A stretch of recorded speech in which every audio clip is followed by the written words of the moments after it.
In recent days, Taliban special forces have been seen roaming in the streets of the Kabul. These special forces are different from the traditional Taliban groups. The Taliban usually wear shalwar kameez and carry Kalashnikovs on their shoulders, but these special Taliban forces have nicknamed Badri 313 Force are a little different. The force has been professionally trained by the Taliban and is equipped with the state-of-the-art weapons. It is difficult to say precisely how the Taliban got access to such sophisticated weapons, but it is thought to be the weapon left by the US and Afghanistan army. Earlier, the Taliban had taken over all of the Afghanistan and toppled Ashraf Ghani's government.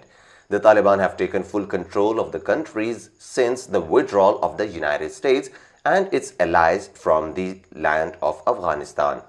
The Taliban's top leadership is already in Qatar, and its Afghanistan chapter has begun consultation on the government formations. Once the Taliban are in government, perhaps the biggest problem will be running the country. The armed forces will not only be challenged to control the situation inside the country, but also to ensure the security of the country's borders as well. There is a thinking that the next military establishment in the Afghanistan will be composed of the Taliban and the Afghan army, in which Badri 313 force could play an important role, and this may give an overview of the country's modern forces.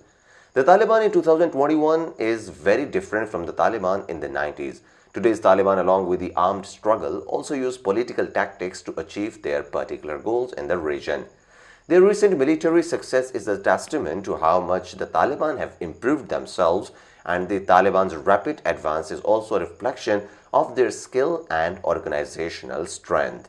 It is to be hoped that in the coming future, Afghanistan will be able to embark on a journey towards a successful state. Another major factor that contributed to the Taliban's triumph was the support of the local tribal heads. The Taliban had appealed to all the tribal heads to convince the forces to surrender to them. As the outposts crumbled, the Taliban gained momentum. They used all the military hardware they recovered from the Afghan forces to their own benefit and advantage. Afghan forces were on low spirits for a variety of reasons. They were running out of the ammunition and food. Reports says the forces have not been paid for months. They declined in public support for them, and the massive corruption in the armed forces left them with no other choice but to surrender. The Taliban used terror as a ploy to show their power and cripple Ashraf Ghani's government, and they were largely successful in doing so.